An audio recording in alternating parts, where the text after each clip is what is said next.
¿Qué de verdad hay en todo esto del Pegasus, de la información que pueda tener Marruecos, de Pedro Sánchez? ¿Hay un punto de retorno o estamos ya simplemente cociéndonos a fuego lento y aquí vamos a tener problemas de mayor envergadura con el Islam? Mientras nuestros hijos están haciendo, con perdón, con una expresión muy complicada, el calamar, con el gamba, en casa jugando con la Play, los hijos de estos señores están en campo de entrenamiento aprendiendo a combatir.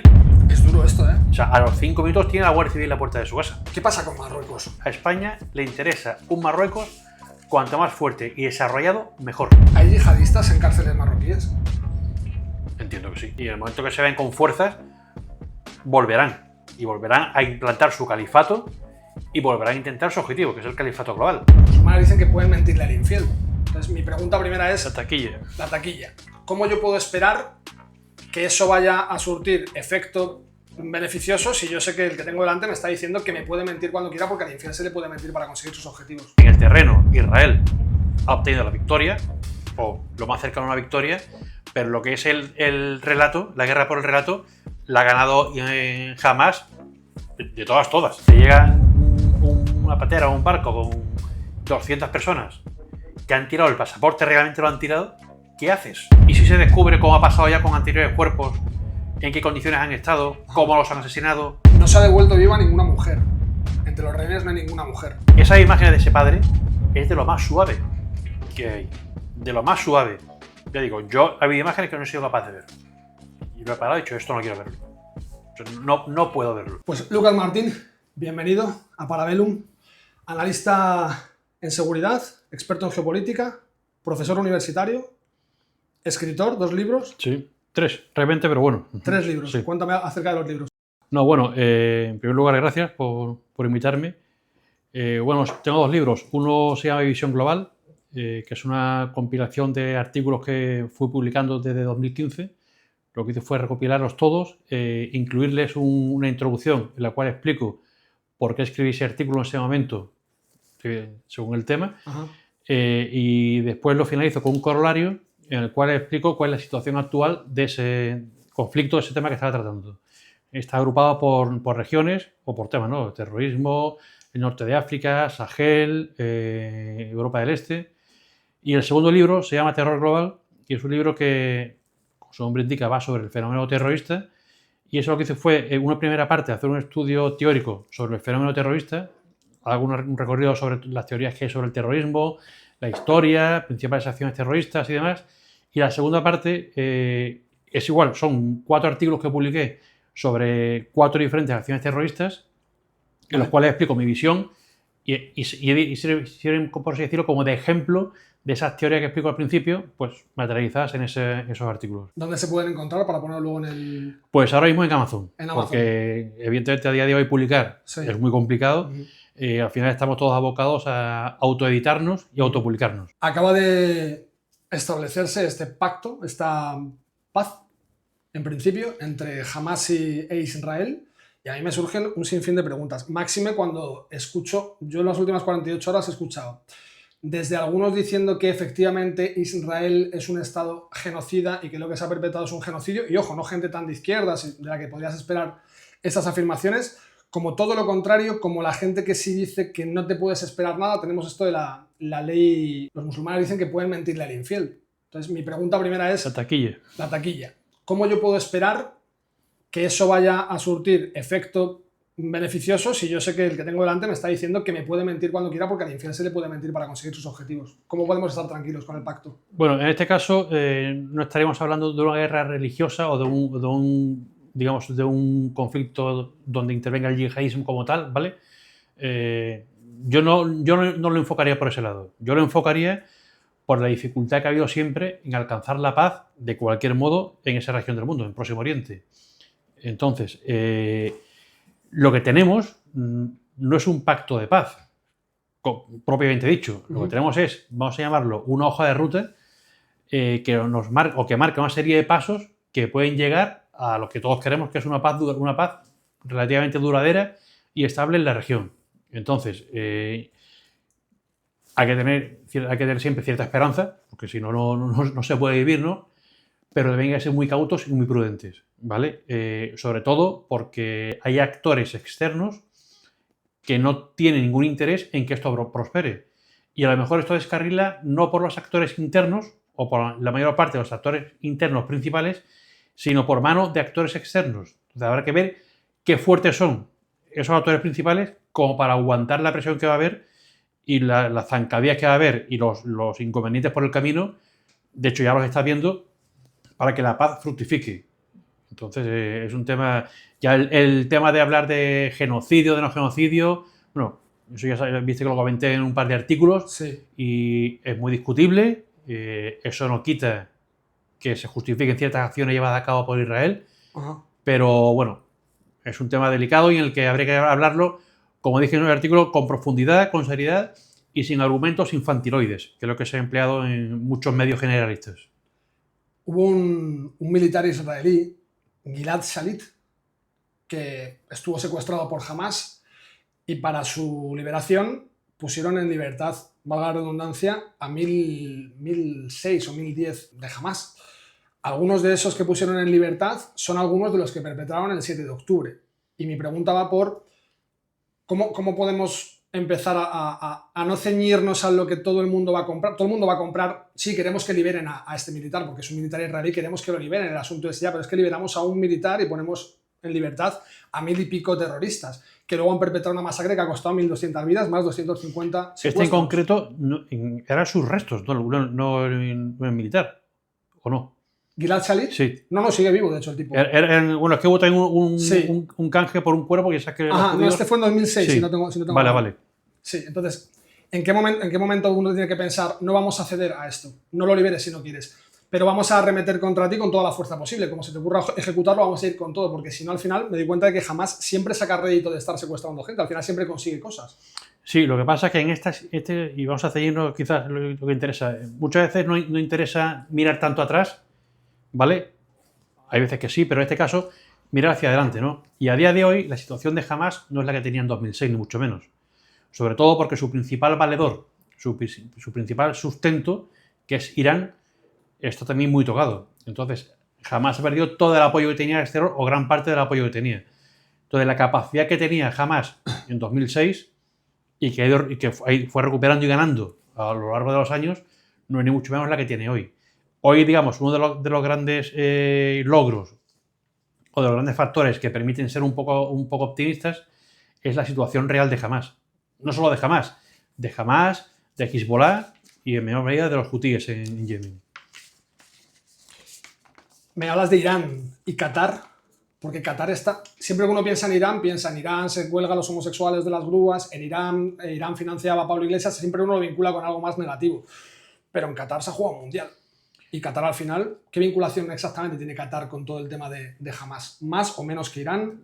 Muchísimo menos. Es decir, hay que tener en cuenta que tanto Hezbollah como Hamas como los hutíes han sido siempre elementos de la política exterior de Irán. O sea, Irán los ha utilizado como proxies y como elementos de su política exterior. Entonces, Qatar no ha hecho eso. Qatar ha mantenido una postura quizás un poco ambigua, acogiendo su territorio a los líderes, dándoles cobijo, pero realmente no ha tenido participación ni ha financiado, que se sepa, a Hamas, ni a Hezbollah, ni a los hutíes. Quien se ha dedicado a financiarlos, armarlos, prepararlos e instruirlos ha sido Irán. Yo digo, porque eran su brazo ejecutor dentro de la región. Entre otras cosas, porque Irán no puede atacar por tierra a Israel. Es imposible. Luego, su brazo ejecutor terrestre, por así decirlo, ha sido estas tres milicias proxies. Y es como ha ido interviniendo, y de hecho Irán se ha aprovechado del problema. A Irán los palestinos no le importa un comino. O sea, le importaba en tanto en cuanto era una herramienta con la que agitar el avispero cada vez que le interesaba. Uh-huh. Y para revolver el gallinero, por así decirlo. Y de hecho, el inicio de toda esta situación que estamos viviendo, que es el 7 de octubre, no es exactamente el 7 de octubre. Cuando se comienza a gestar el 7 de octubre es después de la firma de los famosos acuerdos de Abraham. Uh-huh. ¿Por qué? Porque esos acuerdos terminan, en cierto modo, con todo ese, no voy a decir apoyo, pero sí esa ambigüedad de muchos estados de la zona con respecto al problema palestino, que cada vez que había alguna historia, Irán lo agitaba y todos se ponían de acuerdo y apoyaban, porque eran musulmanes como ellos y demás. Esos acuerdos de Abraham desactivan esa dinámica y aíslan a Irán. Irán se ve que no tiene herramientas para presionar. ¿Qué hace? Provoca el 7 de octubre y lo que hace es provocar a Israel deliberadamente, buscando una reacción desmedida que forzara a los países árabes, países árabes y musulmanes que habían firmado los acuerdos de Abraham, a romper esos acuerdos y a volver a separarse de Israel. Ese es digamos, el inicio de todo esto.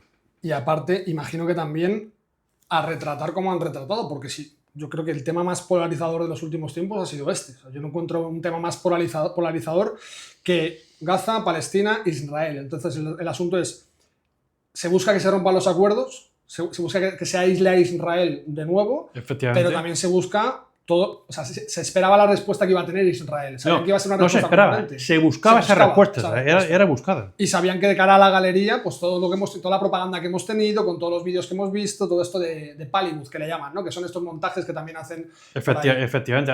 Si algo que ha sucedido en este conflicto es que, si bien es cierto que en el terreno Israel ha obtenido la victoria, o lo más cercano a una victoria, pero lo que es el relato, la guerra por el relato, la ha ganado Hamás de todas.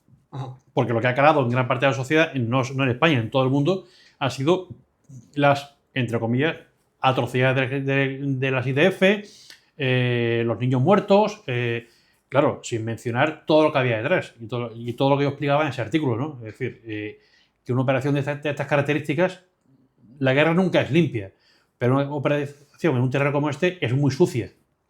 Y es muy sucia porque, para empezar, mi enemigo viste como mi amigo. Es decir, el enemigo no lleva distintivos, ni uniformes distintivos que yo pueda identificarlos.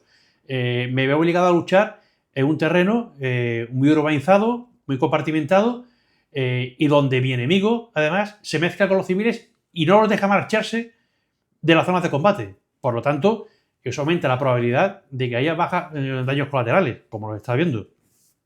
Mi enemigo utiliza infraestructura, si no dentro de ubicaciones civiles, cercano a ubicaciones civiles. Entonces, yo, si quiero eliminar al que me ataca, me veo obligado a actuar contra esas instalaciones. Es decir, eso no quita para que en algunas ocasiones, evidentemente, se haya sido demasiado laxo en las medidas para controlar los daños colaterales. Eso es evidente, eso es así.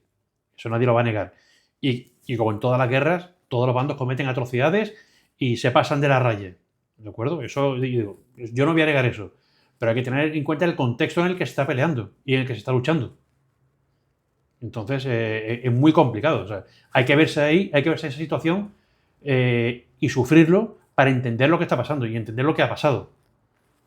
Respecto al asunto del 7 de octubre, sabes que se ha barajado por ahí la posibilidad, algunos comentaban o indicaban que un ataque de esa medida y tan organizado no podía haber sido totalmente ajeno a la inteligencia israelí y que a lo mejor había habido cierta permisividad para que luego pudieran ellos tener la justificación para atacar como han atacado. ¿Qué de cierto hay en todo eso que también se ha movido con el tema de la propaganda? ¿Que Israel estaba al tanto de que se iba a perpetrar o que más o menos pudieron entender que iban a sufrir un ataque? A ver, que Israel, como os he comentado, conociera lo que iba a pasar y permitiera esa clase de matanza para tener una excusa para hacer lo que ha hecho, yo personalmente lo dudo muchísimo y no me lo creo, ¿vale?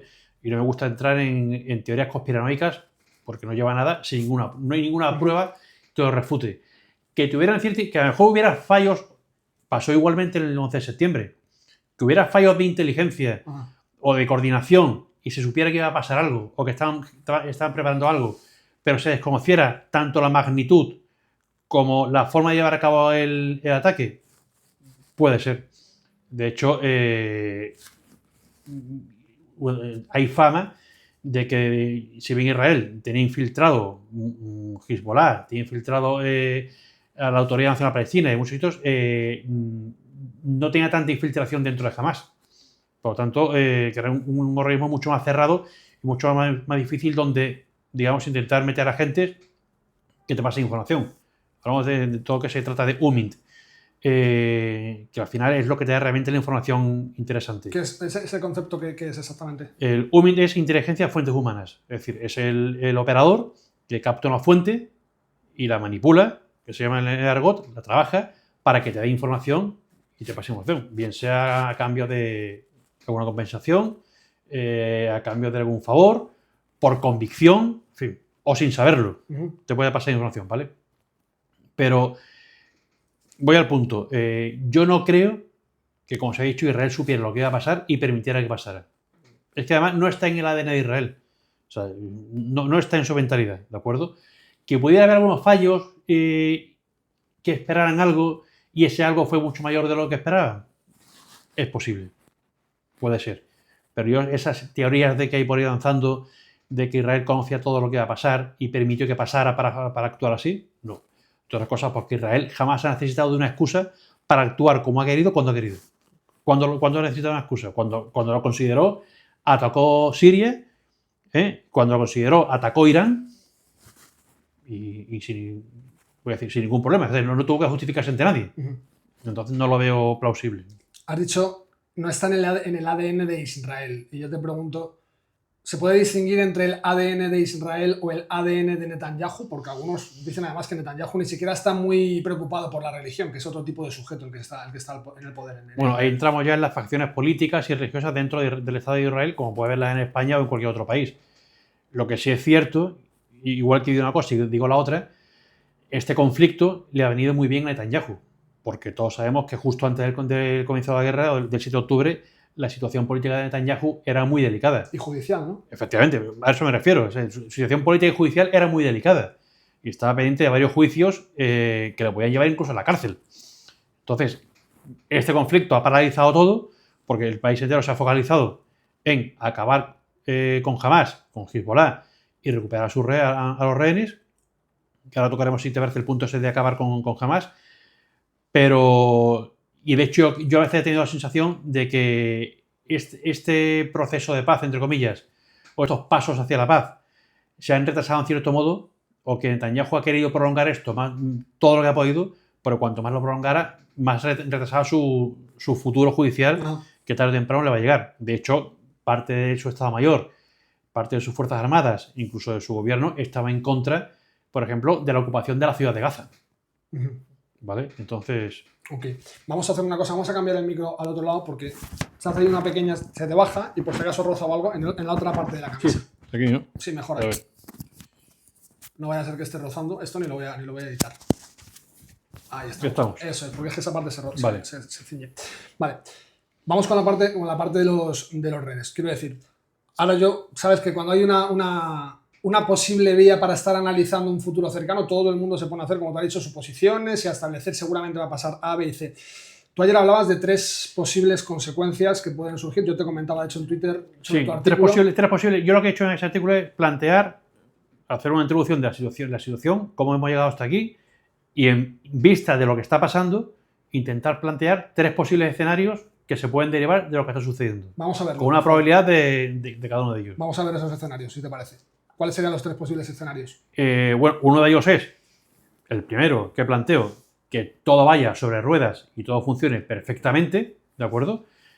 Todo el mundo cumple todo lo que ha firmado, todo el mundo cumple todo lo que ha pactado y se sientan las bases para que todo vaya funcionando como se espera. Es decir, una vez que hay intercambio de rehenes, una vez que se han entregado los prisioneros, una vez que se han entregado los cadáveres de los caídos, que jamás entrega las armas y de poner todas las armas, que su cúpula accede irse al exilio y marcharse al país que elijan, que es lo que se le ha ofrecido. Una vez que ocurra todo eso, esa coalición de países árabes financiarán la reconstrucción de Gaza. ¿De acuerdo? ¿Alguien se va a lucrar de la reconstrucción de Gaza? Hombre, evidentemente las empresas no lo van a hacer gratis. Bueno, pero... nadie va a trabajar gratis. Con la connotación más negativa. ¿Alguien está frotándose las manos? No solamente porque vayan a hacer su trabajo y a recibir una compensación económica, que es lo normal, sino porque vaya a haber ahí pues algún tipo de asuntos turbios. La verdad es que no es algo que te pudiera decir ni lo que me pueda mojar porque lo desconozco, ¿no? Okay. Pero como te digo, evidentemente... Es más, también hay un punto clave que yo menciono en el artículo, que yo, bajo mi punto de vista, es el centro de gravedad de todo esto, y es la reforma de la autoridad palestina.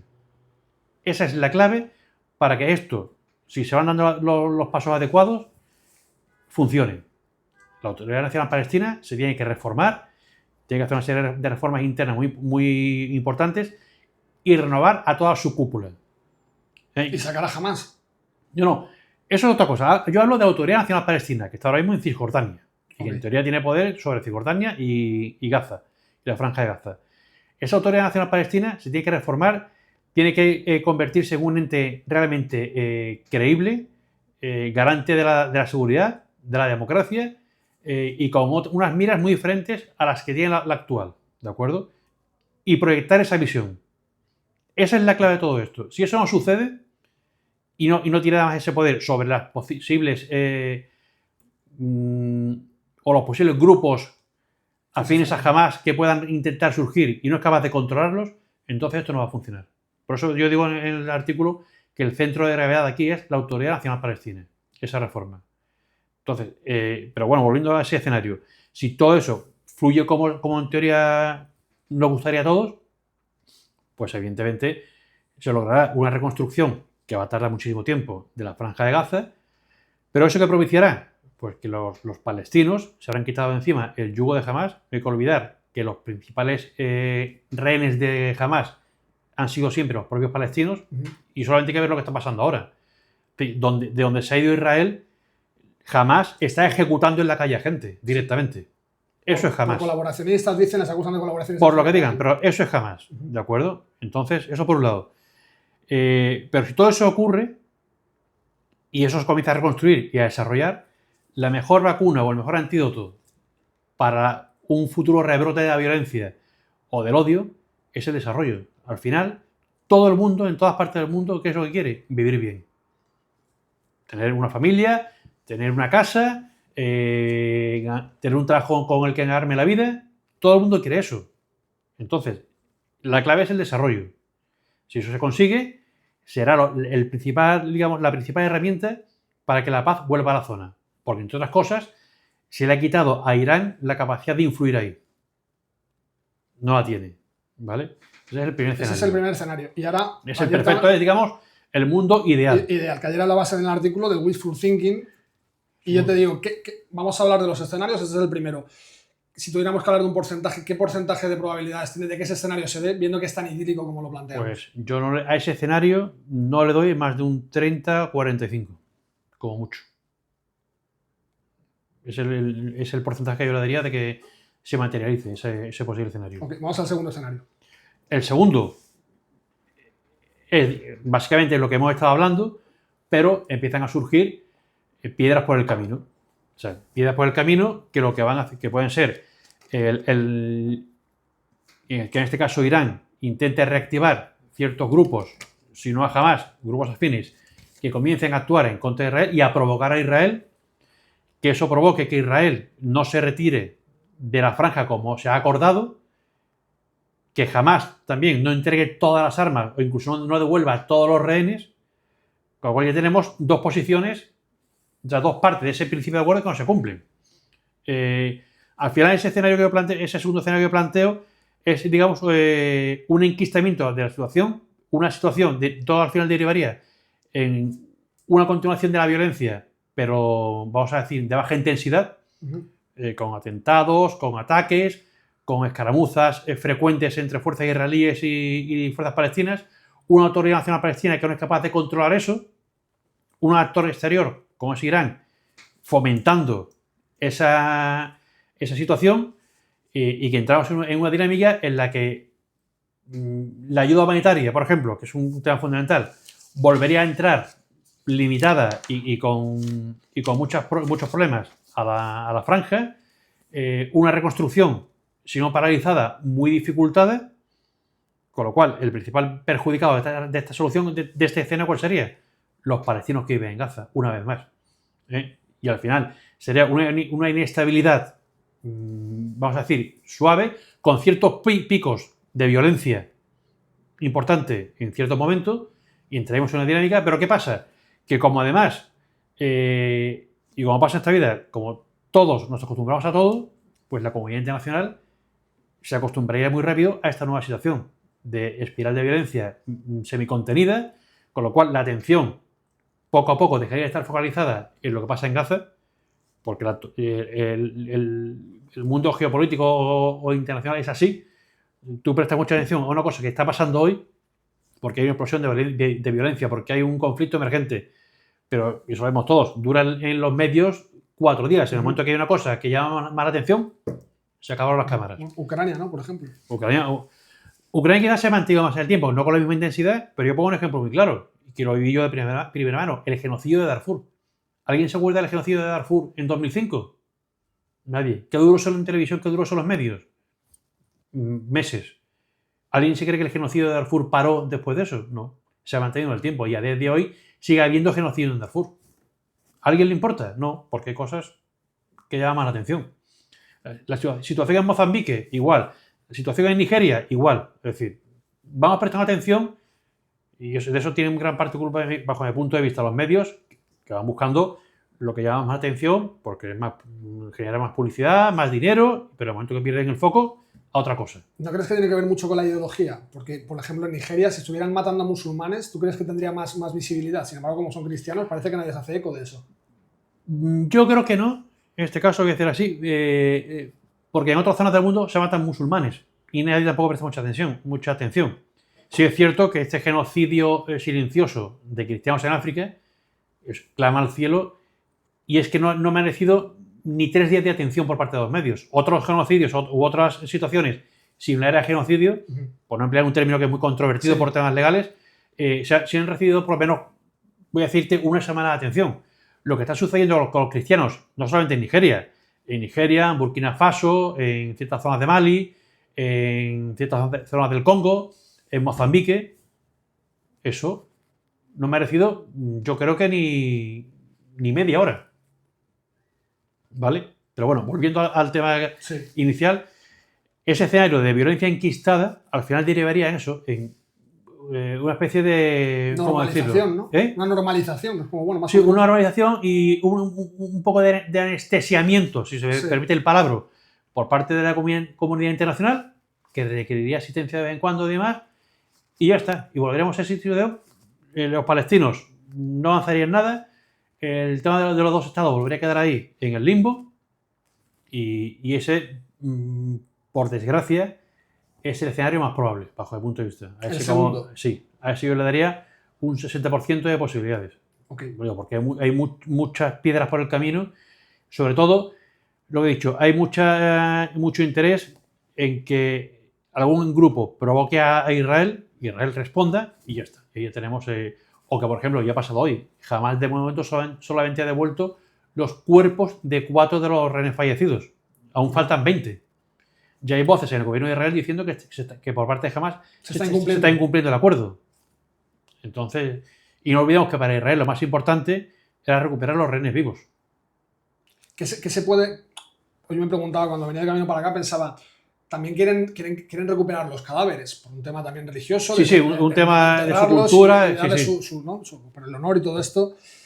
¿Qué se puede descubrir en eso? ¿Se pueden hacer autopsias? Porque también hay por ahí algunas voces que dicen que se va a descubrir que algunos cuerpos de los que les entregue Hamas a Israel incluso han podido ser asesinados por los propios bombardeos de Israel.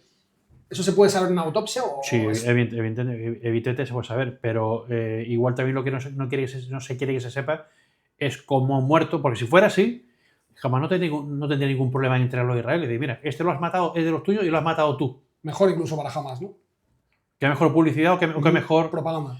Pero, ¿y si se descubre cómo ha pasado ya con anteriores cuerpos? ¿En qué condiciones han estado? ¿Cómo los han asesinado? ¿Qué han pasado? Entonces, quizás Hamas no esté muy interesada en que se sepa eso. Ya. ¿Vale? No se ha devuelto viva ninguna mujer. Entre los rehenes no hay ninguna mujer.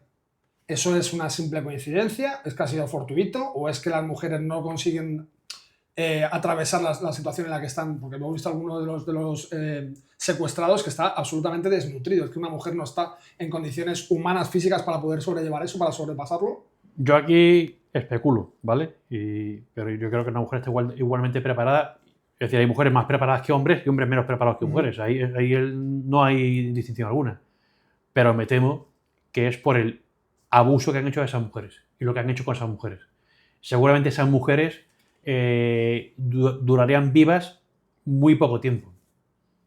Pero muy poco tiempo, desde que fueron capturadas. O sea, estoy casi convencido de que no llegó ni al mes. Entonces... Vale, vamos al tercer escenario. Bueno, El tercer escenario es el de una vuelta a las hostilidades abiertas, como ha pasado hasta ahora. Es decir, que jamás se reactive, o sea, se niegue a entregar las armas, se reactive y consiga apoyo por parte de Irán. De hecho, que Irán ahora mismo, y lo he comentado en alguna ocasión, está muy desarbolada y no está en muchas condiciones de prestar mucho apoyo. Pero bueno, hay que plantear todos los escenarios. Y en el caso de que jamás se reactive, o bien jamás, o bien facciones afines que resurjan como consecuencia de los ataques, de las muertes que ha habido en Gaza y demás.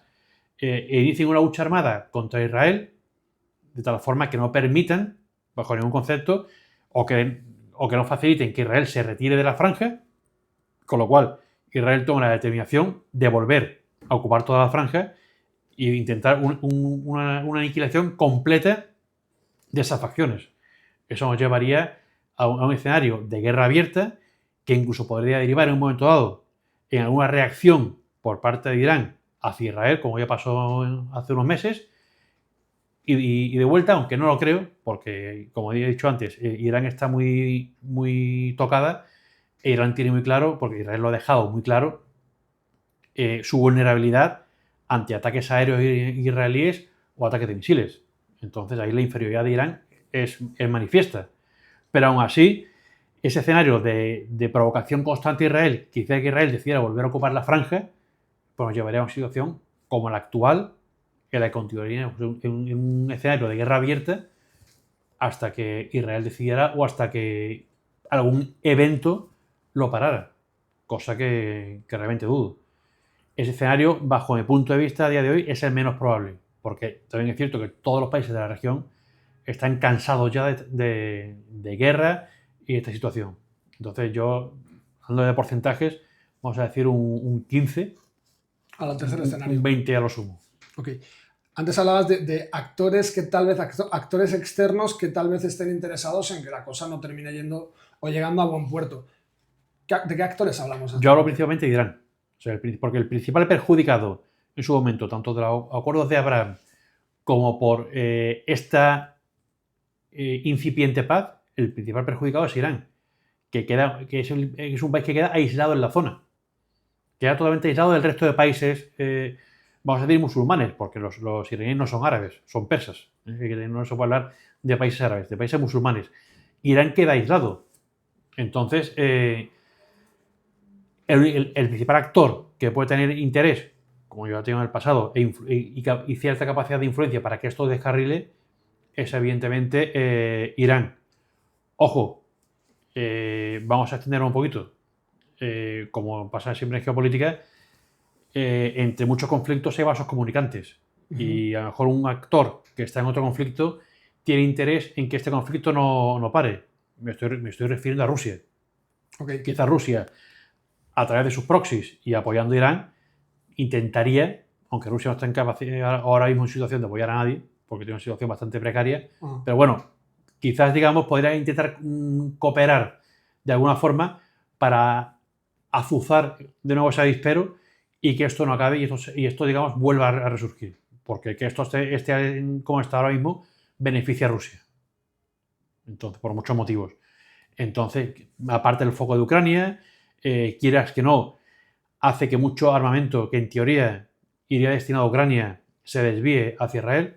Ahora estoy pensando principalmente en defensa aérea, para todo el tema de la cúpula de hierro y los ataques con misiles o con drones por parte de los hutíes, en su caso de Irán, ¿vale? Pero evidentemente... sería una forma de hacer que le llegue menos oxígeno a Ucrania para el enfrentamiento que tiene con Putin, efectivamente. ¿No?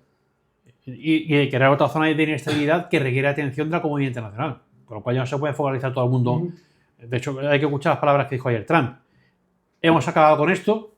No ha acabado, pero hemos acabado. Ahora vamos a por Ucrania, a por Rusia.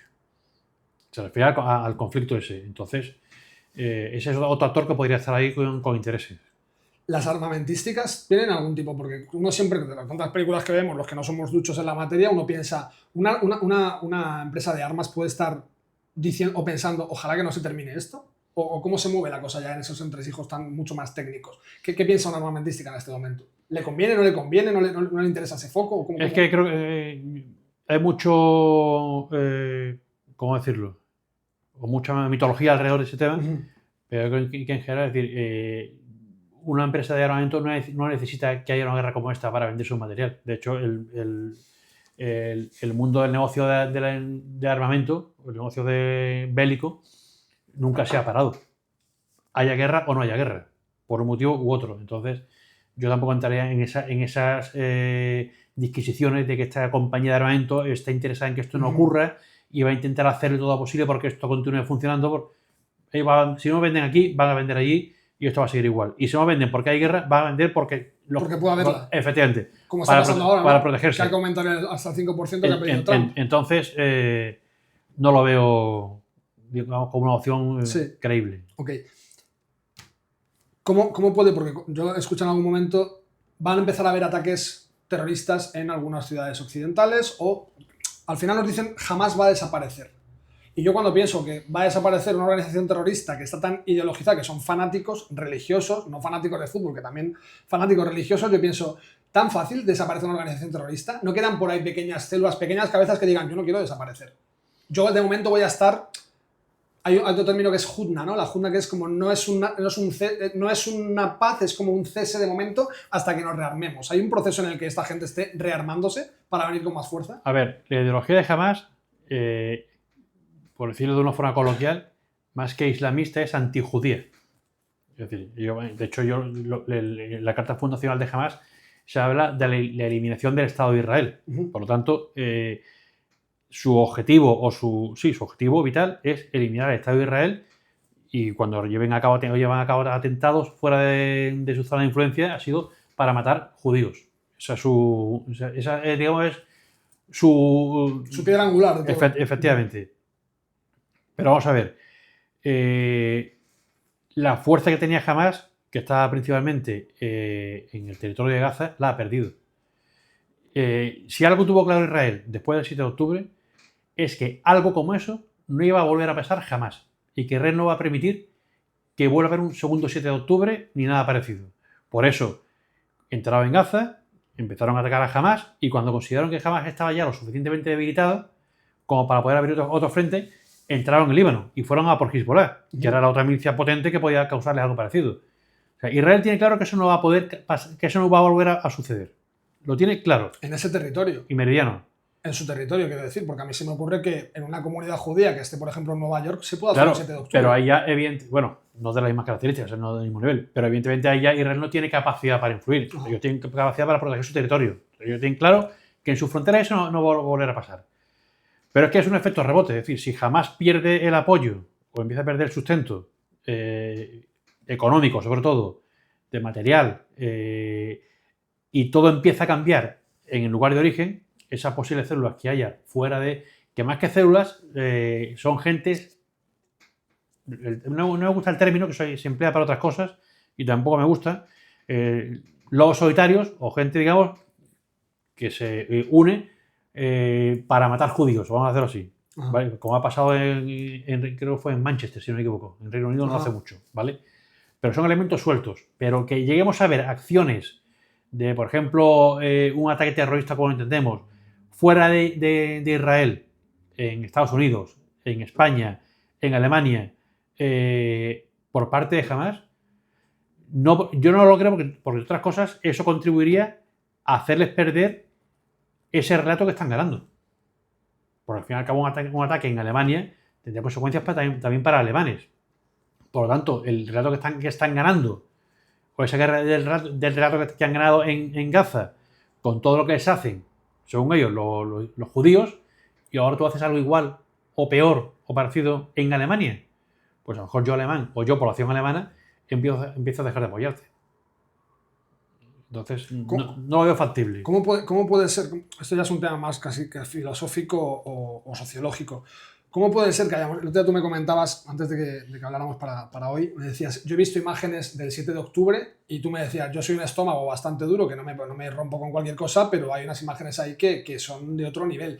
¿Cómo puede ser que algunas personas han visto y han circulado imágenes por Twitter bastante duras? No sé si tan duras como las que has podido ver tú, ya más de material más clasificado, digamos, pero aun con eso, la gente ya está en un punto en el que es capaz de decir, ya, pero... ¿no? es como, sí, estoy viendo esto, hay una imagen por ahí que trato bastante en algún vídeo de un padre que está con sus hijos en casa, con dos chiquillos de unos 7 y 8 Sí. años, y sale con uno en brazos por el patio y se ve como una mano de uno de los de Hamas lanza una granada al cuarto donde se hayan metido. El padre se echa encima de la granada, evidentemente muere en el acto, y sale un niño con un oído hecho un desastre y otro con un ojo, y están hablando en un salón diciendo, pero Sí. es que no veo, hermano, de verdad me estás engañando, papá. Y uno, mira, se me pone la piel, uno ve eso, y yo se lo mando a algunas personas y me dicen, ya, pero... Mira, esas imágenes que me estás comentando, y digo, no son imágenes, como dices, clasificadas, si te metes un poquito por la red, las encuentras, ¿vale? Y de hecho Israel se ha preocupado de que esas imágenes lleguen a ciertos círculos y ha hecho visualizaciones del vídeo completo para que se vean. Esas imágenes de ese padre es de lo más suave que hay. De lo más suave. Ya digo, yo ha habido imágenes que no he sido capaz de ver. Y lo he parado y he dicho, esto no quiero verlo. No puedo verlo. ¿Vale? ¿Qué mecanismo mental funciona en algunas personas para que digan sí, pero? Yo no lo entiendo. Sobre todo porque no hablo ni siquiera de los de Hamas. No hablo, a ver, si tú me dices, cuando pasó lo de Barbate, yo siempre he dicho, lo que más me estremeció de Barbate no fue que pasaran una narcolancha con unas hélices y trituraran a dos guardias civiles, que por supuesto, pero es que yo al narco le supongo el mal. A mí lo que me estremeció fue ver a la gente en el puerto jaleándolo, gritando y cantando. Entonces, a mí lo que me sorprende de todo esto, lo que es desgarrador, es no ver a un terrorista diciéndote bien ejecutado está o este niño bien metido en el horno está, más hornos tendríamos que hacer, sino ver a gente de a pie que ve eso y me dice, hostia, yo con esto yo no puedo comulgar con esto. Por más que yo sea de izquierdas o por más que yo no puedo comulgar con esta barbaridad que estoy viendo. Y de una manera muy sencilla se ha visto un montón de población que dice, sí, pero... Bueno, es que hemos llegado a ver a ciertas personas con cierta notoriedad negando eso, diciendo públicamente que eso era un bulo y que a las mujeres no las habían violado y que había mujeres que se habían sentido feas porque no las habían tocado. Eso lo ha dicho una persona en televisión. Sí. Yo, el mecanismo mental que lleva a alguien a decir eso, pues esa persona, bajo mi punto de vista, está averiada. Yo lo digo así, claro. O sea, tiene una avería bastante seria. ¿Vale? Igual que, evidentemente, yo muchas veces no puedo ver y no concibo ver esa imagen de niños muertos en un bombardeo, o de niños o personas, pero los niños siempre impactan mucho más. Sí. O en un hospital sangrando y heridos y tal. O sea, cualquiera que tenga un mínimo de corazón o de sentido común, eso le afecta. Vamos, si no, a esa persona le recomendaría que buscara ayuda. Sí. ¿Vale? Psiquiátrica. Pero una cosa es, y repito, y no justifico nada, no se me entiende mal, pero una cosa es que durante una acción militar un daño colateral suceda, que habrá que ver si digamos, ese daño colateral debe tener consecuencias, porque debe tenerlas quizás, y otra cosa es que deliberadamente, porque se han sacado los audios en los que los líderes de Hamas daban órdenes concretas de matar a niños. O sea, una cosa es que suceda, que no debería suceder, como he dicho, como un daño colateral, y repito, no debería suceder, y otra cosa es que tú vayas deliberadamente a matar a niños. Ojo, y a grabarlo, porque todos ellos llevan cámara GoPro grabándolo. Sí. Es que fíjate el nivel de... Es que no sé qué palabra emplear. De mezquindad, de maldad, de voy a hacer esto y lo voy a grabar para que se vea después. Que eso, yo todo el rato hablo como el promedio de persona que puede ver cosas y hacerse preguntas muy, muy aleatorias. Yo pienso, joder, si yo fuera de esta gente y esta gente no de Hamas, yo pensaría, intentemos que no se vean las atrocidades que nosotros perpetramos, no, porque así lo que decimos es que son ellos las que... que querían que se vieran y querían que Israel las viera para provocar a Israel. Es que ese era el objetivo. Hago esta salvajada... Luego en tu cara, ¿no? Claro, hago esta salvajada, la grabo y te la enseño. Y se la enseño al mundo entero. Por si no te queda claro lo que he hecho, que veas que está grabado y que te quede claro lo que he hecho. Y te estoy provocando. Sabiendo además cómo iba a asaltar Israel, evidentemente. O sea, como habría saltado cualquier país. O sea, planteémonos que cualquier país que tengamos alrededor de España, un país que te inventes, entra, por muchos problemas que tengamos con ese país, entra en una ciudad española y de repente mata a casi 2.000 personas, acuchillándolas, despedazándolas, destripándolas, grabándolas, además riéndose, mofándose todo eso, y lo graban y para decir, mirad lo que hemos hecho con vuestra gente. ¿Qué haríamos como país nosotros? O sea, ¿qué haría España como país? no, ojalá pudiera decirte, por supuesto, intervenir. Yo no, claro. Pero O sea, aunque tengamos ciertas dudas o ahora pensamos ciertas dudas, eso nos pasa y la reacción sería furibunda, como es normal. sí, ¿crees que sí? Sí. Y si tuvimos lo de Vidal Cuadras aquí, no pasa absolutamente nada. Hablando de un atentado contra una persona, pero estoy hablando de una cosa de un nivel Ya, tremendo. inimaginable. Las personas. Pero ¿tú crees que habría...? Vuelvo a lo de antes de la cosa ideológica. Yo pienso siempre, si en lugar de haber sido Vidal Cuadras, que a las 13:30 del viernes, si no recuerdo mal, 23 de noviembre del 23, 13:30 en el barrio de Salamanca, alguien le pega un tiro a plena luz del día en el barrio de Salamanca, no en una barriada por ahí, no en un polígono industrial, a plena luz del día, y no sale nadie a la calle, yo pienso, y si hubiera sido, imagínate, pues no sé, Garzón, yo siempre pienso, ¿qué pasaría si hubiera sido un líder de la izquierda y es ejecutado en suelo español y no ha habido nada, ni siquiera Europa ha dicho nada, podría decir en suelo europeo, ¿no? No creo que hubiera habido tanto, o sea, mucha más diferencia. No creo que no. Entonces no estamos anestesiados, o sea, nos pueden pegar un tiro a una persona en este país en suelo español sabiendo que además que es un iraní o no es un iraní, porque nos han dicho que era un iraní, pero hasta donde sabemos... Es un tema que no he seguido y es un tema muy confuso, ¿no? Pero aquí hemos tenido 40 años de terrorismo de ETA, matando gente muchas veces casi todos los días, todas las semanas por las calles, en muchas ciudades de España. Y fíjate el efecto, que parece que se ha diluido, que ya hay una cosa sí, pero, como de... pero llegó un momento, y los que tenemos ya unos años nos acordamos, en que eso se asumía como algo normal. Normal. Sí. No te sorprendía. Lo que comentabas antes, que al final se normaliza más o menos. Hay una cosa que se agita, pero tampoco... Que es además un mecanismo psicológico de autodefensa. Es decir, eso lo acabas normalizando. ¿Vale? Yo te digo, pero estamos hablando de otra cosa. Estamos hablando de algo de un nivel muy diferente. Y estoy convencido de que cualquier país, he puesto España, pero Portugal, Francia, Italia, le hacen algo así y puedes tener por seguro que la reacción de ese país sería furibunda. Incluso en España con el gobierno de Sánchez, ¿tú crees que no dirían entendemos que con los ataques eso no tiene nada que ver con... aquí no hablamos de gobierno, de política. Aquí hablamos del sentir del país y la reacción cómo sería. Hablas de la sociedad civil. Sí. Okay. Y estoy seguro, vamos, incluso que cualquier gobierno reacciona de una forma, quizá ya en función de uno u otro, más dura o menos dura, pero es que no cabe otra reacción. Otra reacción. ¿Qué hizo Estados Unidos cuando era el 11S? En automático. Invocar el artículo 5 de OTAN y a los 4 días ya había gente en Afganistán operando. Claro, pero es que me hablar de Estados Unidos. Yo honestamente pienso... Pero hablo, no miremos el país ni las capacidades. Sí. Miremos la reacción, el cómo reaccionas. Es que es normal. ¿Qué pasó con India y Pakistán no hace mucho cuando un grupo terrorista pakistaní mató solo, entre comillas, a 30 y pico turistas en una zona de Cachemira? ¿Qué sucedió? ¿Cómo reaccionó la India? Es que... Yo he debido de perder la fe en este país, porque es que yo de verdad que lo visualizo y pienso... Mira, cuando pasó lo de Trump, cuando el primer atentado, lo de la oreja, yo siempre dije... Me imagino a Pedro Sánchez frotándose las manos en su casa y pensando, ojalá algo así, ¿sabes? Que es muy típico esto de hacer un autoatentado, ¿no? Como para decir, cuidado que me quieren matar, es decir, os quieren quitar la voz, que soy yo. Lo hizo Kirchner, lo hizo Maduro también, hacer como una especie de autoatentado. Y yo me imagino que pasa algo así de grave en España y por supuesto que, joder, si es que ha pasado de paiporta y lo han querido politizar. Por eso yo pienso, en este gobierno, tal y como estamos ahora, en esta coyuntura, por ejemplo, no lo pensaría de Felipe González, no es una cosa del PSOE o no PSOE. Pienso en Felipe González e imagino que sí sería contundente a la hora de decir no podemos aceptar que algo así pase en suelo español. Pero si es que a Pedro Sánchez lo ha felicitado jamás.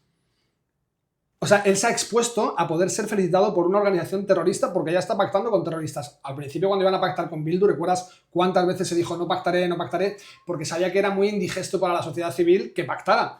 Lo que tú dices, ya hemos normalizado que están gobernando terroristas.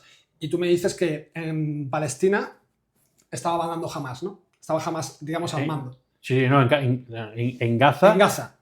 Hamás ganó unas elecciones, eso es cierto, pero de 2006 que las ganó, se acabó y no ha vuelto a convocar otras elecciones. ¿Esas elecciones son cristalinas? Quiero decir, porque tú me hablas de... Esas elecciones fueron supervisadas por la Unión Europea, por la comunidad internacional y fueron razonablemente limpias y... Vale. Y claro, y la gente eligió Hamás. ¿Qué me dice eso de la sociedad civil en Gaza? Porque yo puedo pensar, en España estamos al nivel en que haya mucha más gente que llega a votar a Bildu para que presida...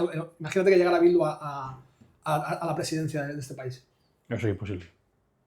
Eso es literalmente imposible. O sea, es un supuesto que no es planteable.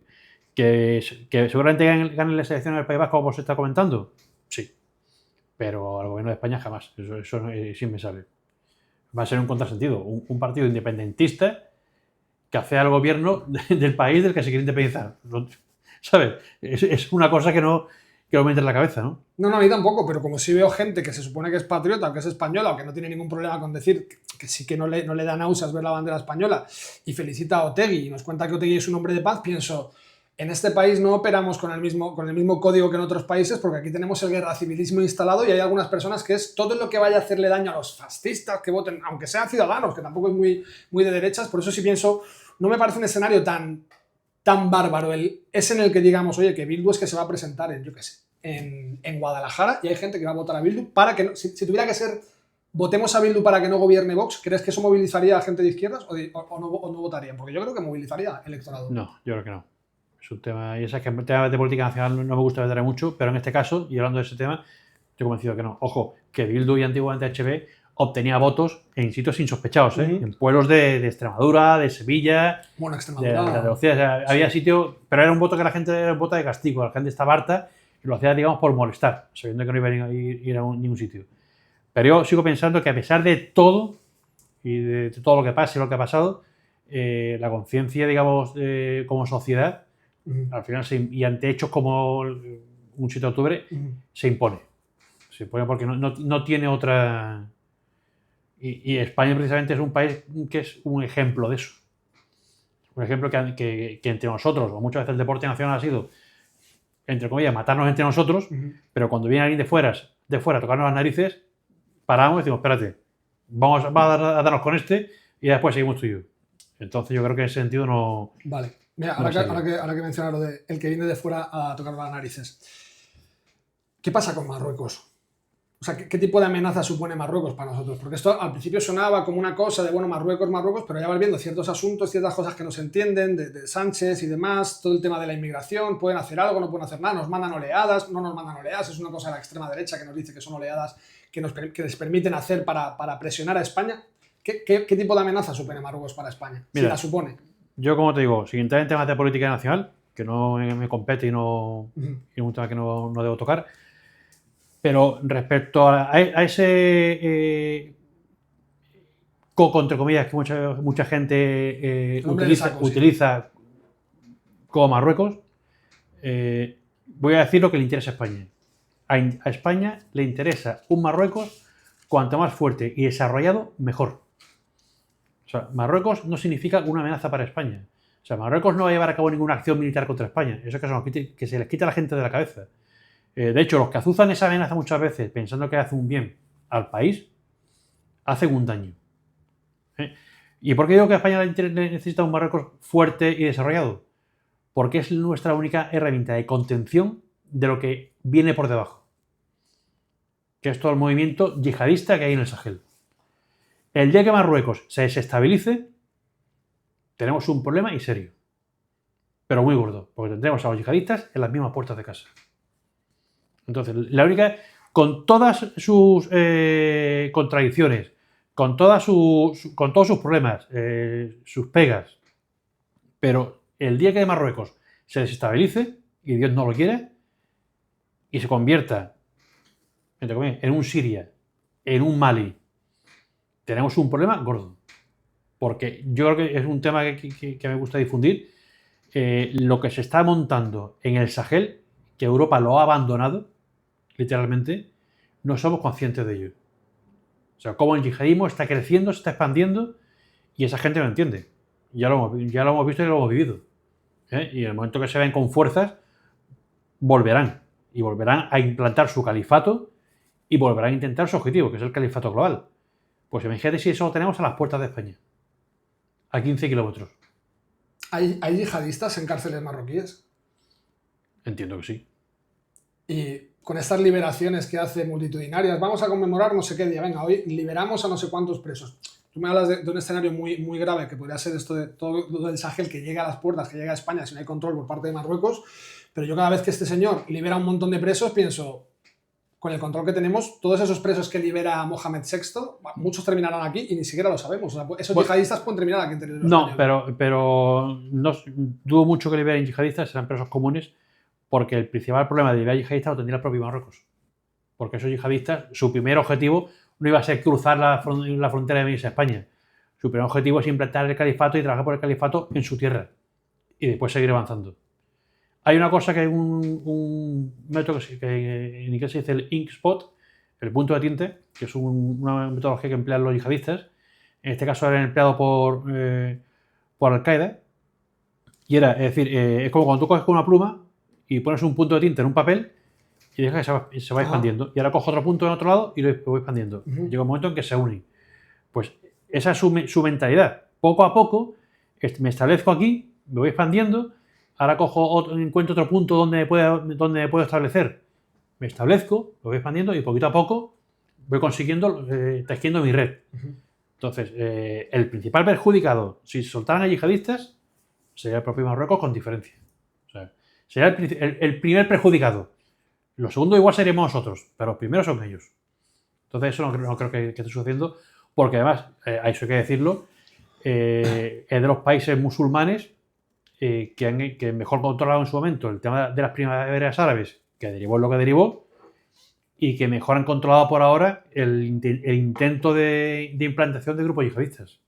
Y repito, el día que Marruecos se desestabilice, nosotros tenemos dos tapones ahora mismo, o dos baluartes. Uno es Marruecos y otro es Mauritania. Es lo que nos separan de Mali y toda esa región del Sahel, de Burkina Faso, de Níger, Costa de Marfil, toda esa zona que está ahí, que está en ebullición, con Al-Qaeda, con una lucha además entre Al-Qaeda y el Daesh, con Jenin por un lado, Al-Qaeda en el Magreb Islámico por otro, una zona por la que pasan todos los tráficos ilegales del mundo, todos, es decir, casi la mayor parte de la droga que viene de Sudamérica entra por ahí, entra por África y entra por el Sahel.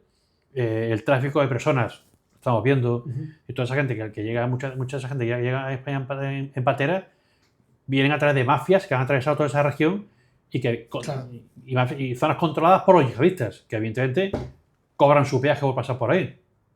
¿Vale? Entonces, ya digo, no pensemos o no esperemos que Marruecos sea una amenaza militar para España. Por otras cosas, Marruecos depende en gran parte su economía y su desarrollo de la Unión Europea, del apoyo de la Unión Europea. Si tú atacas a un país de la Unión Europea, todo ese apoyo lo vas a perder. Económico, evidentemente. ¿Y por qué hay tanto interés ahora en fortalecer? Porque esto que estás diciendo va a sorprender a mucha gente que ve este canal, porque bueno, sabes que ahora está en la mesa, Marruecos es una amenaza, por ejemplo, para el sector agrario, porque ahora mismo se invierte mucho más allí. Aquí plantamos placas solares y arrancamos olivos. Eso es otra historia que entra dentro de política agraria, política energética, que ahí se me escapa y no soy especialista en eso, y eso de historia, ¿vale? Okay. Pero, repito, y creo que la idea base con la que nos tenemos que quedar, un Marruecos fuerte y desarrollado, porque además un Marruecos fuerte y desarrollado haría que menos gente se quiera venir para acá. Si yo en mi país vivo bien, vivo a gusto y puedo avanzar y prosperar, ¿por qué me voy a ir? ¿No? Hombre, con las ayudas que damos aquí... El problema que tiene es que muchas veces es un problema que no entendemos bien. O sea, Marruecos también tiene un problema muy gordo de toda la gente que le llega de fuera de otros países de África. Y tiene que lidiar con eso. Y tiene que controlar eso. ¿Vale? Y allí es mano dura, ¿eh? Porque que allí yo he visto detenciones y no se andan con tonterías los policías marroquíes. Entonces, que el problema que soporta en Marruecos es muy importante. Y muy duro. Eso hay que tenerlo en cuenta. Que digamos que no están exentos de sufrir el problema de la inmigración ilegal. Que parece que la frontera es con Marruecos y que ellos no tienen frontera claro, también. Efectivamente. Entonces, hay que verlo todo en su conjunto, ¿no? Pero digo, la idea que os tiene que quedar clara, bajo mi punto de vista, es esa.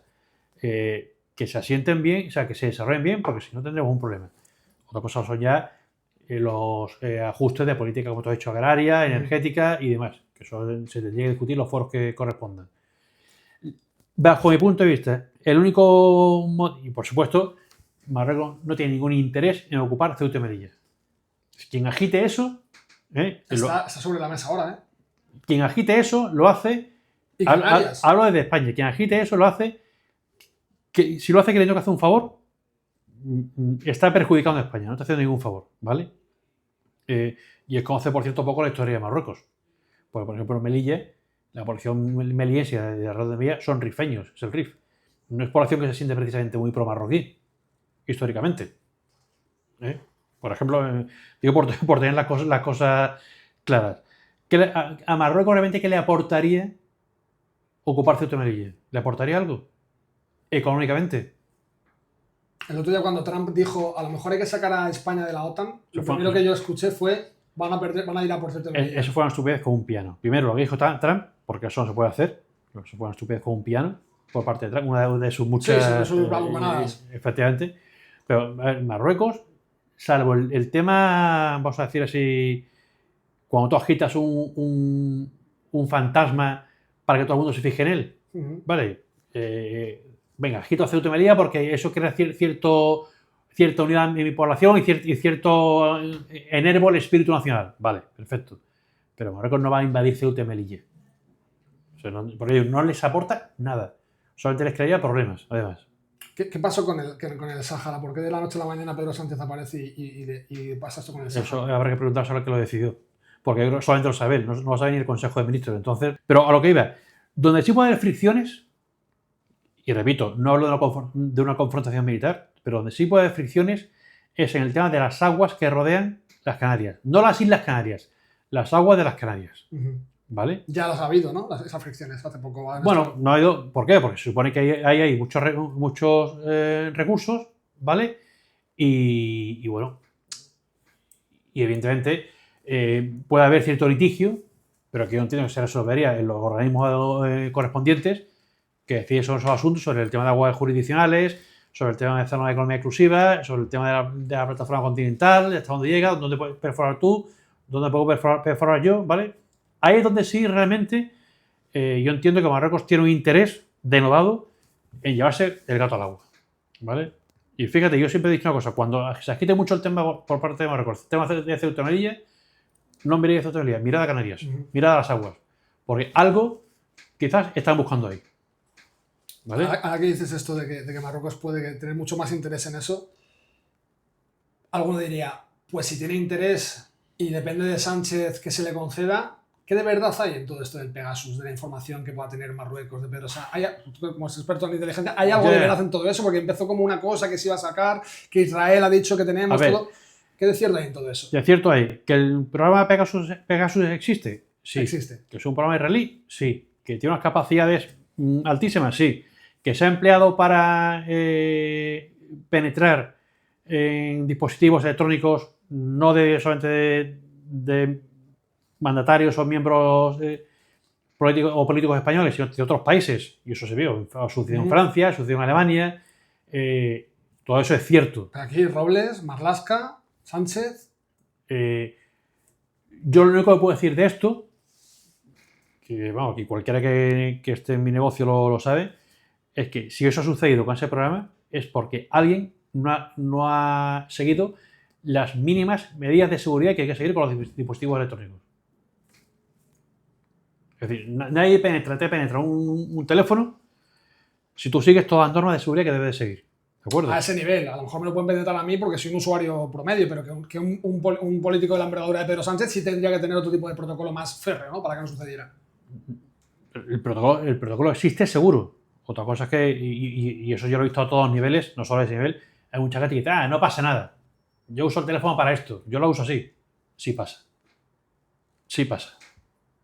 ¿Vale? Entonces, lo único que yo puedo, digamos, adivinar de eso es que, bueno, es que se reconoció públicamente por parte del gobierno que se habían infectado esos equipos. Bueno, pues si se han infectado es porque realmente alguien ha hecho un mal uso de esos equipos. ¿Hasta dónde? Ya no lo sé. Que si había realmente información delicada o no delicada, no lo sé. Si eran los teléfonos oficiales o eran los teléfonos particulares, tampoco quedó muy claro. Porque evidentemente ha habido un fallo. Sí, eso es evidente. Estamos en alerta 4, ¿no? En España. Oficialmente, digamos. Sí, nivel 4, alerta antiterrorista. En nivel 4. Yo he escuchado la teoría, ahora me la confirmas tú, por favor, sí. Que sería nivel 5, pero que si fuera nivel 5 eso supondría sacar al ejército a algunos lugares concurridos, como una estación como Atocha, por ejemplo. ¿Estamos en nivel 5 realmente, pero con los socios que pueda tener el gobierno no conviene ver al ejército en la calle y no nos lo cuentan, o realmente estamos en nivel 4? No, yo creo que estamos en nivel 4. O sea, la amenaza es alta, es una amenaza creíble, pero no es una amenaza de ataque inminente. Entonces, ahora mismo, cuando hablamos de seguridad, es muy difícil encontrar equilibrio entre seguridad. La seguridad siempre es incómoda, pero encontrar equilibrio entre seguridad y ser capaz de llevar una vida normal es muy complicado. Entonces, lo que tú no puedes hacer es mantener permanentemente un nivel de seguridad muy alto. Primero, lo que hemos hablado antes, porque eso hace que la gente se acostumbre, hace que la gente se relaje, que veas eso como normal, y encima la gente que está encargada de proporcionar esa seguridad se acaba desgastando, porque no son infinitos, claro, ni son robots. Buen punto. Entonces, ¿qué sentido tiene estar permanentemente con el fusil en la mano y mirando a ver si te van a atacar? Tú puedes estar así un día, 2, pero no 6 semanas, ni 7 meses. Entonces hay que ser muy prudente en ese tipo de medidas, yo digo, por el balance que hay que hacer, ¿no? Entonces, tanto para la comodidad, es que encima es muy gracioso, porque los ciudadanos queremos, nivel 5, queremos el máximo nivel de seguridad, pero después cuando nos encontramos con un nivel de seguridad, protestamos porque me hacen pasar un control, porque me hacen quitar mi cinturón, porque me hacen quitarme los zapatos. ¿Usted no quiere seguridad? Pues seguridad es eso. La seguridad no es cómoda. Ojo, ni barata. También hay que decirlo. Entonces, asuma usted que esto tiene un coste y que esto tiene una serie de penurias. ¿Vale? Yo que he vivido mucho tiempo fuera de España, por poner el ejemplo del COVID, uno de los países en los que he vivido, para entrar en cualquier centro comercial, tienes que pasar un arco, enseñar el código QR de la vacunación, del COVID, y pasar el tema del filtro de la temperatura. Si no pasabas eso, no entrabas. Si no estabas vacunado, no entrabas al centro comercial. ¿Queremos seguridad? Pues hay que... También hay un mal uso de la seguridad, ¿no? Pasa igual con los medios de transporte público. ¿Tú te quieres montar en un autobús? A tu tarjeta de autobús está asociado tu código de QR de vacunación. Si no lo tenías, no tienes tarjeta de transporte, no te puedes montar en el autobús. Pero ¿no crees que eso ya está como por encima de los límites mínimos de... A ver, a mí me puedes decir, si hay una enfermedad que sea clara, y no vamos a entrar en el tema del COVID, porque eso ya abre muchas derivadas, pero si tú me dices, tienes una, no sé, pues tienes cualquier enfermedad que es contagiosa, necesito saber si la tienes o no la tienes para poder acceder aquí, yo solo puedo entender. El asunto es, ¿no crees que a veces se utiliza el tema de la seguridad para empezar a restringir ciertas libertades? En China pasa lo de la cartilla, ¿no? Si tú no eres un buen ciudadano, a lo mejor no tienes acceso a comprar X cosa. Bueno, aquí no hemos llegado a eso, gracias a Dios. Bueno, la Unión Europea está ahí manejando todo esto y contándonos que puede ser muy maravilloso hasta tener tu chip aquí para pagar y que te tengan geolocalizado día y noche. Pero como tú habías dicho, están contando y hay que ver quién lo cuente, cómo lo cuente. O sea, el día que haya una ley o una norma que diga vamos a implantar esto de verdad, entonces yo me lo creeré o pondré aquí en el cielo o diré esto es una animalada, ¿vale? Pero a día de hoy... Hace una semana estaban debatiendo si, ¿sabes esto del chat? Chat control creo que es, que quieren que el cifrado de extremo a extremo, y eso, pues es que sale Úrsula. Claro, a veces uno escucha barbaridades y piensa, bueno, pero a ver quién dice esa barbaridad. Y de repente te encuentras a alguien en el Foro Económico Mundial, cuando se reúnen ahí algunos a decir que somos demasiados, que sobramos y que tal, y te lo dicen a la cara y dices, coño, hemos pasado a otro escenario. No me lo dice un tuitero anónimo en Twitter, me sí, dicen ellos. Pero aunque sea un tío de ese foro, igual es un mandado. No un mandado, es un exaltado de ese foro. Y lo suelta ahí y se queda tan pancho, como puede decirlo. Como si lo soltamos tú y yo en un foro que tengamos cierto predicamento. Ya. Pero no pasa de ser que tú y yo lo hemos dicho. Respecto al tema de las comunicaciones de los chats, yo que siempre digo lo mismo. Digo, a mí personalmente, que me lean mi WhatsApp, ¿sabes? No me preocupa. O sea, igual hay quien está preocupado por eso. Evidentemente, pues hay que respetar la intimidad, ¿no? Y no puede estar escuchando permanentemente a todo el mundo. Pero que en ciertos momentos las autoridades a ciertas personas y con control judicial tengan más libertad para interceptar las comunicaciones de cualquier tipo. A mí no me van a pillar con chistorras ni me van a pillar, ¿sabes?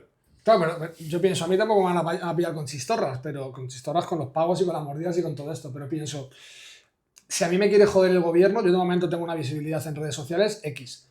Pero, por ejemplo, a Chocas, el famoso Chocas este, que es un tipo que hace streaming y que hace muchas horas en directo y demás, es un influencer muy conocido en España, fue a hablar de ciertas cosas de política y le han hecho 2 inspecciones en una semana. Entonces yo pienso, a lo mejor no me van a pillar a mí con que esté traficando con nada muy peligroso que me pueda llevar a la cárcel, pero ¿qué necesidad tiene a mí esta gente de saber si yo me estoy yendo a la cama con la vecina?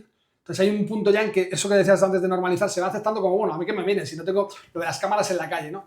Yo no hago nada ilegal por la calle, bueno, pero yo tampoco quiero que esté todo el rato alguien sabiendo dónde demonios ¿Ves tú? estoy en cada momento. Yo el tema de las cámaras yo discrepo. O sea, eso ha ayudado a resolver muchos crímenes, a pillar a mucho desgraciado de por ahí suelto. Y te repito, yo es que a mí que me estén grabando cada paso que doy, pues que me grabe. ¿Sabes? Ese problema tienen. O sea, más trabajo tienen. ¿Crees que ayudaría, que, por ejemplo, ante la inminente, ante la amenaza a nivel 4, ¿no? que me comentas, eso ayuda realmente? Que yo tenga cámaras por todas partes y sepa que si veo a un individuo lo puedo estar trazando su ayuda. No solamente ayuda, sino que lo que es la lucha contra el antiterrorista, España ha sido un país vanguardista y puntero en Europa. Curiosamente, es el país en el que menos atentados ha habido. Por toda la experiencia que teníamos con la ETA, imagino. Por la experiencia con ETA, por lo que pasó el 11M, y también porque, por ejemplo, aquí rápidamente las leyes se adaptaron y cualquier tarado, y perdón por la expresión, no, sin perdón, cualquier tarado que se dedique a entrar en páginas yihadistas y que se detecte que está entrando en ciertos sitios y que se puede estar radicalizando, o manda un mensaje por redes y lo pillan, o sea, a los 5 minutos tiene la Guardia Civil en la puerta de su casa, echándole la puerta abajo. Y gracias a eso se han evitado muchos atentados en España, porque se han detectado precozmente posibles células que se estaban radicalizando. Eso ha sido un proceso que se conoce muy bien, cómo los captan, cómo se radicalizan. Se detecta si son gente que radicalizan para una acción concreta o una radicalización más lenta y más profunda que lleva a otro tipo de acciones. Pero sobre todo esa gente que los captan por redes y los radicalizan para, entre comillas, para media hora y que cometan atentados, eso en España se han evitado muchísimos gracias a ese control. Entonces, ¿quejarme yo de eso? Jamás. Que miren mis redes. No se nos cuenta que hay tantas intervenciones precisamente para no alertarnos de que todo esto está pasando. No, se cuentan, y se ha visto en televisión y se comenta. Es decir, son cosas que... Porque la policía, la fuerza de seguridad se han preocupado de que se sepa. ¿Vale? Y después, y no solamente la fuerza de seguridad. Tenemos a la policía, la Guardia Civil, tenemos el Centro Nacional de Inteligencia, que hace un trabajo bestial en la sombra, que nadie lo ve, pero es un trabajo fundamental. Muchas operaciones que acaban en intervención de la Guardia Civil o la Policía Nacional nacen en operaciones que inicia el Centro Nacional de Inteligencia, que está para eso. Ya pasaba en su día con ETA y ahora pasa con ellos. Entonces, yo creo que es una cosa de la que tenemos que estar orgullosos en España y sentirnos protegidos por ellos, porque realmente lo hacen y se lo ocurren. ¿Se puede mejorar la seguridad en fronteras? Porque sabes que ahora estamos con todo el tema de que aquí entra cualquiera, la rompen el pasaporte, no sabemos lo que está entrando. ¿Se puede realmente mejorar eso y hacer un proceso de selección de cribado mucho mayor? ¿O es todo también un poco de propaganda para decirnos que no tenemos seguridad y que entra cualquiera? Hay un poco de todo. Es decir, hay gente interesada en exacerbar lo que está pasando. Al final, como todo en esta vida, la verdad está en el punto medio. Entonces, hay gente que está interesada en exacerbar eso porque le viene bien a su relato para arrimar el asco a sus sardinas y vender su relato político, pero también es cierto que muchas veces poco pues, ¿qué haces? O sea, quiero decir, te llega una patera o un barco con 200 personas que han tirado el pasaporte, realmente lo han tirado, ¿qué haces? Lo que ha hecho Australia, que dijo, aquí no entra nadie más si no vienes identificado, y ya baja un montón la inmigración ilegal. Sí, tú llegas aquí, es como si yo voy a tu casa y no te digo quién soy, y dices, tú no entras en mi casa. O no se puede hacer, suena mucho más fácil de lo que realmente claro, es. Pero muchas veces te piensas, y todos estamos de acuerdo, pero ¿dónde los devuelves? Si no sabes de dónde vienen. ¿Dónde los devuelves? Que tienes una serie de derivadas y aspectos legales y morales que a ver cómo lo haces. ¿Que se puede mejorar? Por supuesto que sí. ¿Que hay cosas que se pueden hacer y que no creo que yo deba comentarlas aquí? También. Pero evidentemente muchas veces me gusta ver las cosas por los dos lados, ¿no? Y si bien es cierto eso, que se puede mejorar, o se puede mejorar la gestión, o se puede plantear otras cosas, también es cierto que hay gente muy interesada en vender la otra parte del relato. Porque le conviene.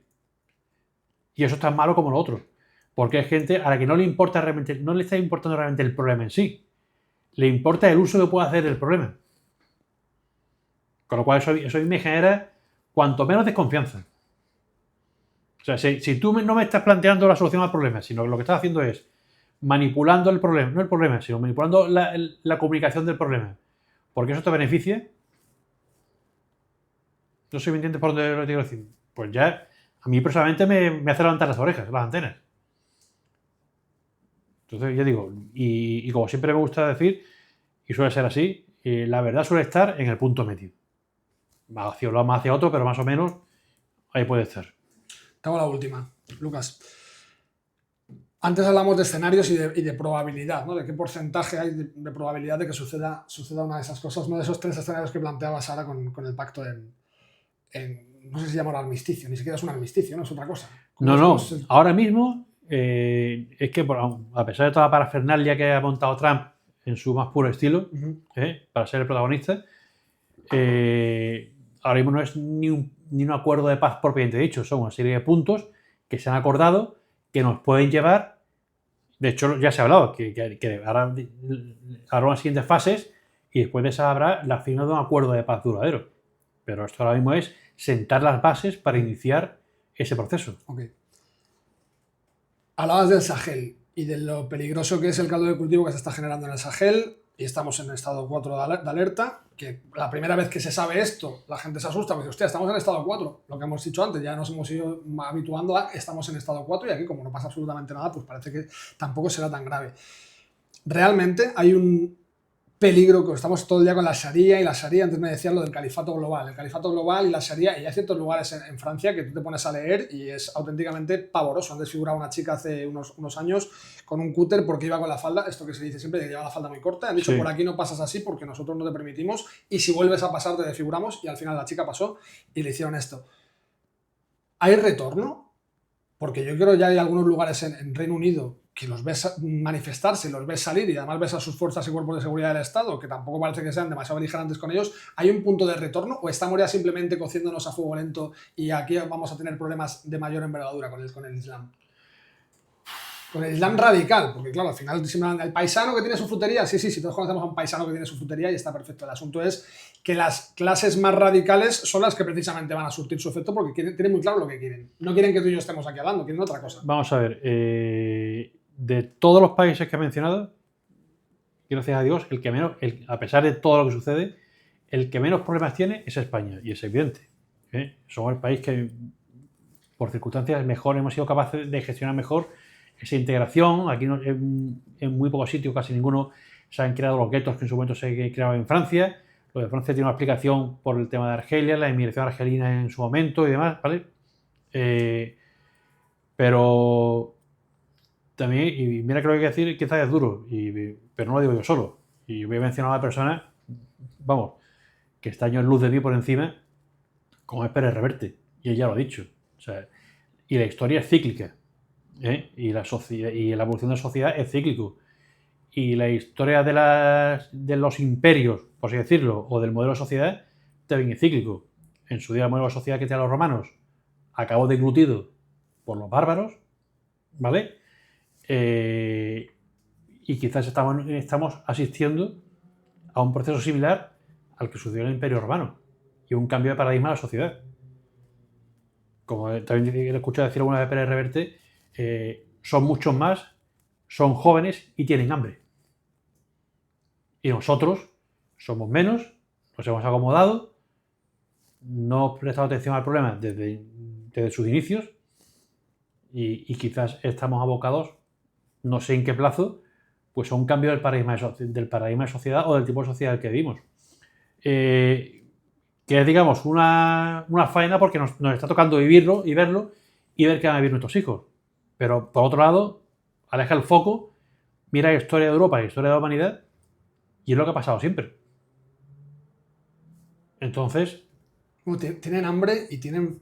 Yo creo que hay una cosa muy espiritual en la sociedad que se han perdido. Hambre, no me refiero a hambre física de comer. Sí, tienen hambre. Fe, tienen su fe además y tienen claro son tipos que tú les ves... Ahora hay algunos es que se hacen ya. Claro, tú ya ves los vídeos que hacen de propaganda y hay asociaciones de chavales de los hermanos musulmanes que están fuertes y te dicen, amigo, hermano, júntate vida sana, nada de películas porno, nada de alcohol, nada de todo esto. Y tienen claro lo que quieren. Y tienen claro lo que quieren. Siempre dicen esto de que sociedades débiles hacen hombres fuertes, ¿no? Como tiempos duros hacen hombres fuertes y tiempos que son, pues que están todo lleno de... Mira, yo hace muchos años, pero hace bastante, pues en 2016, escribí un artículo que se llama La semilla del Daesh, nuestro legado. O sea, cuando estaba el Daesh en todo su apogeo. Y yo ya hablaba de que mientras nuestros hijos están haciendo, con perdón, con una expresión muy coloquial, el calamar, con el gamba, en casa jugando con la Play, sentados, los hijos de estos señores están en campos de entrenamiento aprendiendo a combatir, a luchar y a prepararse para lo que quieren lograr. A futuro, mis hijos, o los tuyos, o mis nietos, se van a enfrentar a esos, que llevan desde 4 años en campos de entrenamiento. Entonces, ¿de qué estamos hablando? No digo que vaya a poner a mi hijo con 4 años en un campo de entrenamiento militar. Tampoco estoy diciendo eso. Sí, pero que ellos lo hacen. Pero voy al paradigma y a la mentalidad que tienen. Entonces, yo digo, la semilla del Daesh, nuestro legado.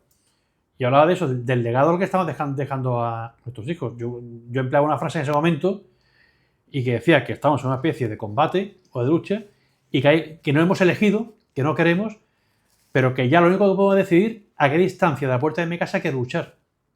¿A 100 metros o a 1000 kilómetros? Es duro esto, ¿eh? Pero si lo piensas, ¿nos queda alguna otra decisión? Pues no nos queda otra. Pues Lucas, ha sido un placer. Muchísimas gracias. Gracias a ti. Tendremos otra charla. Gracias. Cuando quieras.